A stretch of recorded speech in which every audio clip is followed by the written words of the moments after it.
Hey everybody, Chad Atwell here.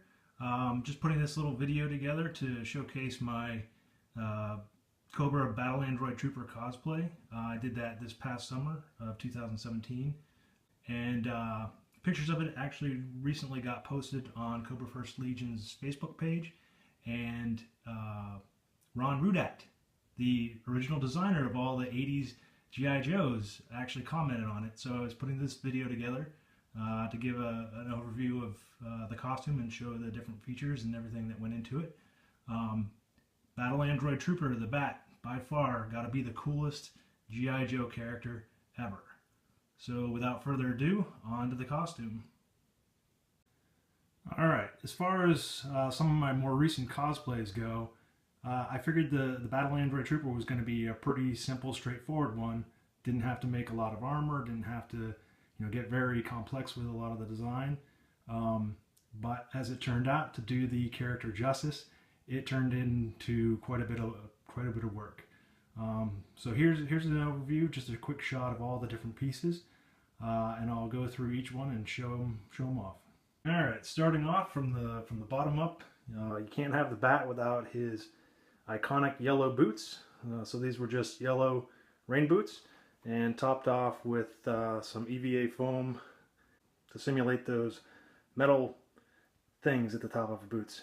I never quite figured out what those were. Wasn't sure if it was just design or if it was functional, but they're there. As we travel upwards, continuing with his legs, the Bat had a sidearm, silver firearm. Not sure exactly why the Bat, with all his gadgets and gadgets, needed that, but he had it, so I had it. So it was just a matter of making the holster, which was some craft foam covered with vinyl and some nylon webbing and some buckles. And then on his other leg, the Bat had, I'm not sure exactly what it was, but it was some little computer gadget or something.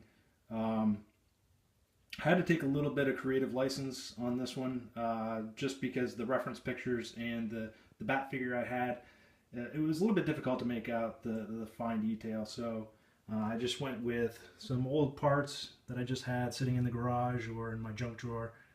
I think it turned out pretty decent. And a belt. It's a belt. Nothing real special, just a belt.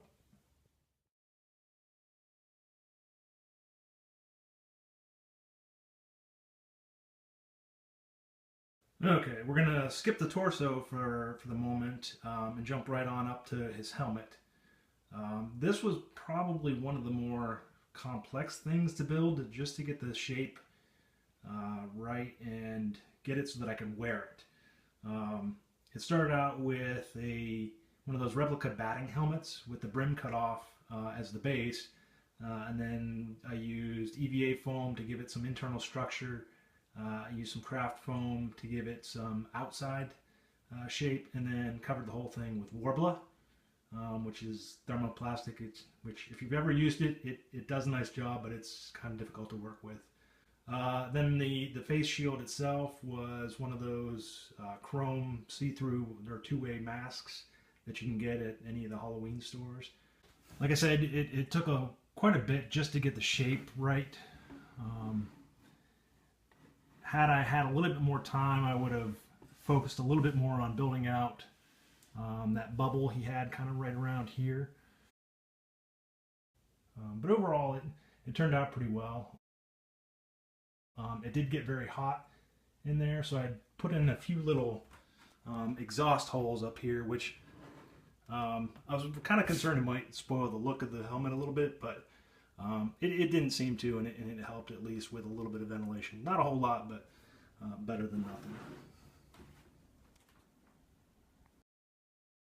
Now, personally for me, I think one of the things that always made the Bat the coolest G.I. Joe of all was the fact that he had the removable arm pieces, hand pieces, which invariably we always lost. Everybody always lost. Probably the claw first, if I had to guess. But you couldn't have the Bat without all these pieces. So the first thing I'm going to do is look at the backpack. Believe it or not, this was probably the more complex of any of the pieces I had to build. just because I needed to take a lot of measurements from both the toy and some reference pictures to make sure that I had the proper proportions when it scaled up to life size.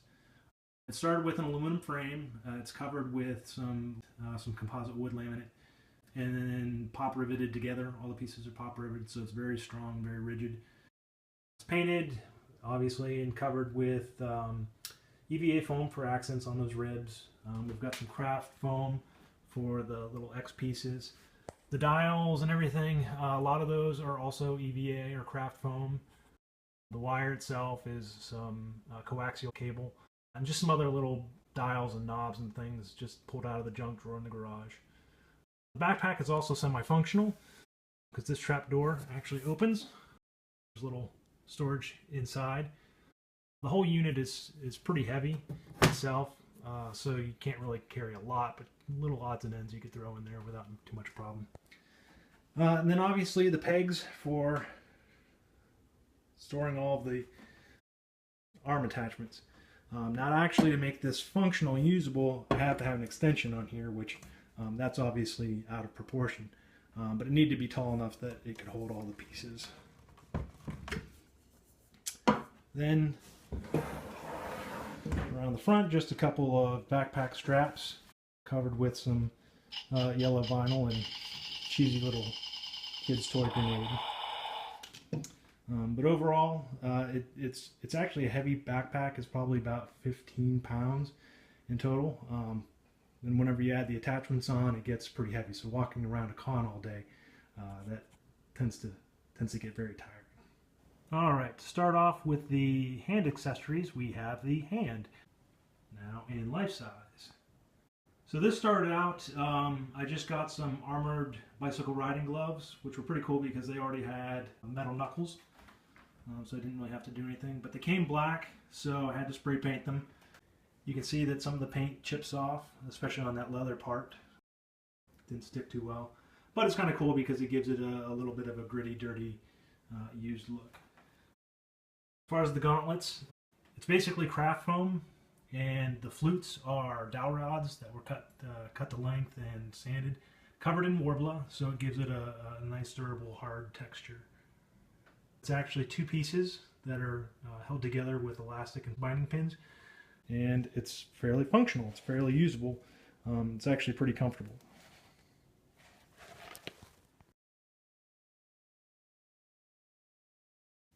Next up, we have the flamethrower attachment. Now on this one, I had to take a little bit of liberty just because the proportions wouldn't otherwise be able to get my hand into it. As far as design, again, took some liberties. We've got the little ignition flame here. Obviously the toy didn't have any colors and it didn't have any of the flames, but I just added that for a little bit of effect. If we turn it over, we've got this exhaust port here as well. And next up we've got this little gadget, and when I was a kid I had no clue what this was. As near as I can figure, this is some sort of energy cannon. To be perfectly honest, I wasn't too thrilled about making this just because it didn't seem like it was all that interesting. It didn't have a lot of details like the claw or the flamethrower. But as it turns out, this is actually one of the cooler pieces because with my hand all the way in it and fingers rolled up into a fist, I can get it all the way up to here. So it actually makes my arm a little bit shorter than my left arm. So this one is kind of cool because when you're wearing it, it looks the most like the toy figure, just in terms of proportion. And another feature that I added is, it's probably a little bit difficult to see in the daylight, but I added some EL wire just to give it a little bit of effect. So assuming that it is an energy cannon, I thought blue would be a good color for energy. So.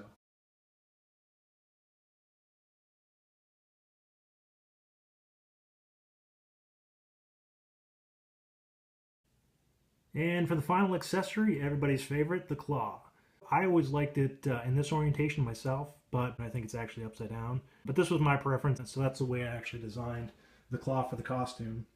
And it turned out to be fairly functional because the claw itself works. So in here I have a little trigger that you basically pull to close it. and then just based on gravity, the claw will open back up. So that wouldn't have been possible if I had this flipped on the top. The whole claw itself, like the flamethrower and the energy weapon, it's basically made out of some PVC pipe that was cut and molded. This has a few little craft foam accessories and just little dials and some pipe fittings here and there. Added some shading just to give it the effect that some of the relief effect that it had, that the toy itself has.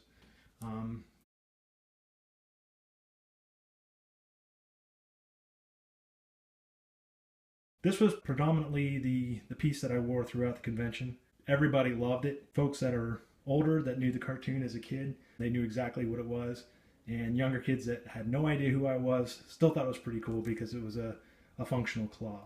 Now, interesting story, when I got up on stage as a finalist for the costume contest, I was demonstrating how it worked, and as I was closing the claw, I did it a little bit too hard, and it sheared off right here. This piece dropped right on the floor, right in the middle of my demonstration, and it was pretty embarrassing, but I spun it because in the cartoon, the bats were always known to break down, so I was just being true to the character. So, but otherwise, it was kind of embarrassing.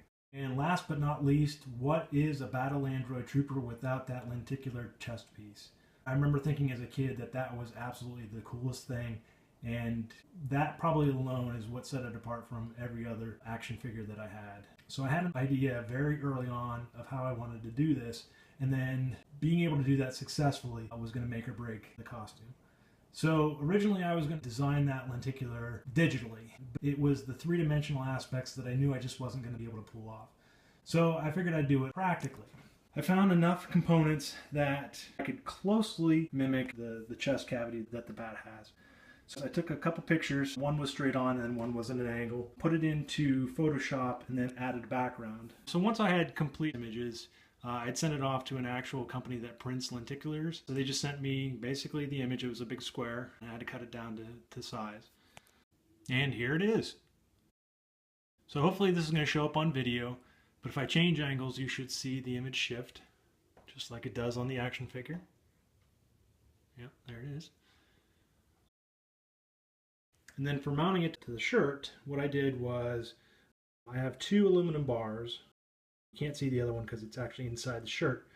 But what I did was I ran the shirt between them so that it actually lays on top a little bit, giving it the illusion that this lenticular piece is actually recessed, just like it is on the toy itself.